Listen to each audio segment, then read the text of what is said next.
Hola y bienvenidos nuevamente a Señales Ocultas. Aquí en Señales Ocultas yo te cuento todo tipo de historias paranormales. El día de hoy vamos a hablar de contacto después de la muerte, señales que estas personas creen que les fueron enviadas por sus seres queridos después de morir. Vamos a ver de qué se tratan estas historias. Si te gusta este tipo de contenido, ya sabes, suscríbete y déjame un me gusta. Empecemos. Mi papá falleció el otoño pasado y yo acababa de mudarme, así que estaba organizando mis cosas mientras las guardaba. Una de esas cajas era una caja con fotos. Entre ellas había dos tarjetas de cumpleaños, las únicas tarjetas en toda la caja, y eran de mi papá, de muchos años antes. Lo sé porque él se volvió a casar hace 33 años y estas estaban firmadas solo por él. Mi papá definitivamente no era una persona emocional, pero ambas tarjetas tenían los mensajes más llenos de amor, muy significativos y muy sinceros. Encontrarlas justo después de su fallecimiento se sintió como un abrazo enorme. Las mandé a marcar de inmediato porque las atesoro. Mi mudanza era temporal y estaba quedándome con un amigo mientras decidía comprar un lugar unos 4 meses después. Quería esperar hasta después de las fiestas. El 31 de diciembre recibí una notificación. Un condominio que tenía en mi lista había bajado de precio, justo dentro de mi presupuesto. Yo sabía que mi papá había vivido en esos mismos condominios, en esa misma área, pero resultó que él había sido literalmente el primer dueño de ese mismo apartamento hacia 40 años. Mi papá siempre me enseñó a no mezclar emociones con decisiones de bienes raíces, así que lo hice con cabeza fría, pero honestamente era perfecto para mí. Incluso aceptaron bajar aún más el precio, así que lo compré. Y antes de que él falleciera, sabía que yo planeaba mudarme a una propiedad rural que tengo, así que esto fue totalmente inesperado. No pude evitar sentir que él tuvo algo que ver en todo esto.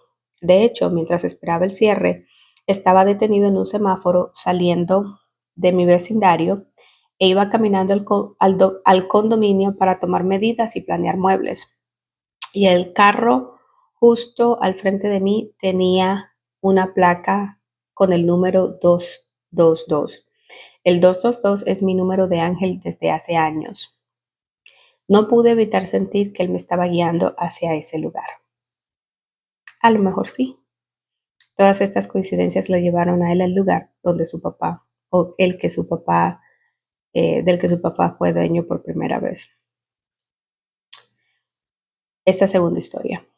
No mucho tiempo después de que mi abuelo falleció, y para dar contexto, él era mi héroe absoluto, el modelo de lo que es un hombre, proveedor, esposo y padre de familia. Él y mi abuela me criaron casi tanto como mis propios padres. Vivíamos en nuestra casa, pero dentro de su propiedad, y los veía todos los días de mi vida hasta que fui casi adulto. Teníamos una conexión muy especial.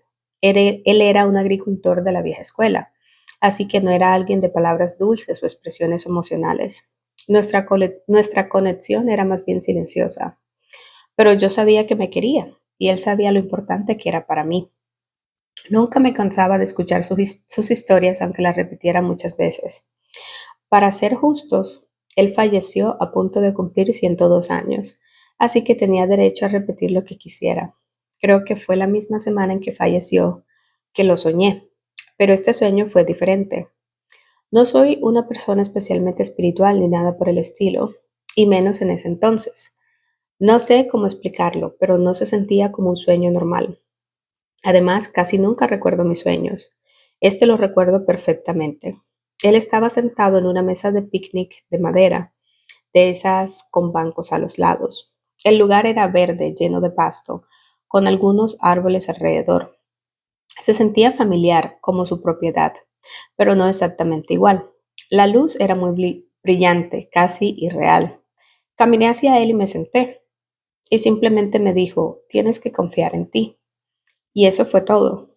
Me desperté completamente impactado, como si supiera que eso no había sido solo un sueño.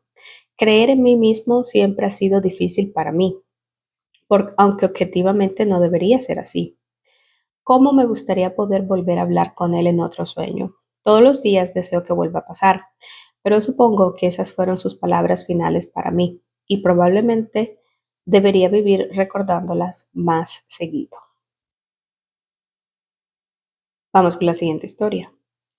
Mi abuela falleció hace 2 años y medio. Éramos muy cercanos y fue la primera pérdida importante en mi familia. La extraño muchísimo. Una noche dentro del primer año después de su fallecimiento, soñé con ella. Vino a visitarme y se sintió tan real. Cuando desperté, escribí un poema sobre eso. Salió tan fácil. Es un poema que nunca he compartido con nadie fuera de mi familia. De hecho, se lo regalé a mi papá en Navidad. Pero voy a compartir el último verso. Cuando desperté, supe que había estado conmigo. Estoy completamente convencido de que no fue solo un sueño, porque sentí exactamente lo mismo que ella nos hacía sentir cuando estábamos en casa de la abuela. Ella sigue aquí. Ella sigue siendo real. Ese fue el último verso del poema que le escribió en memoria de su abuela. Qué bonito. Ahora vamos con la última historia del video del día de hoy. Mi mamá falleció en el 2015. Por alguna razón, la semana pasada estuve pensando en ella más de lo normal y deseando comer su pastel de manzana. Lo curioso es que yo podría hacerlo yo mismo, pero ni siquiera me gustan mucho los dulces y sé que un pastel completo se desperdiciaría. De todos modos, el domingo pasado, un desconocido me dio una bolsa con 2 pedazos de pastel de manzana. Sí, para mí eso fue una señal de mi mamá. Y ese fue la última historia del video de hoy. ¿Y ustedes qué piensan? Déjenme saber en los comentarios si tienen alguna experiencia similar. Nos vemos mañana con más historias aquí en Señales Ocultas.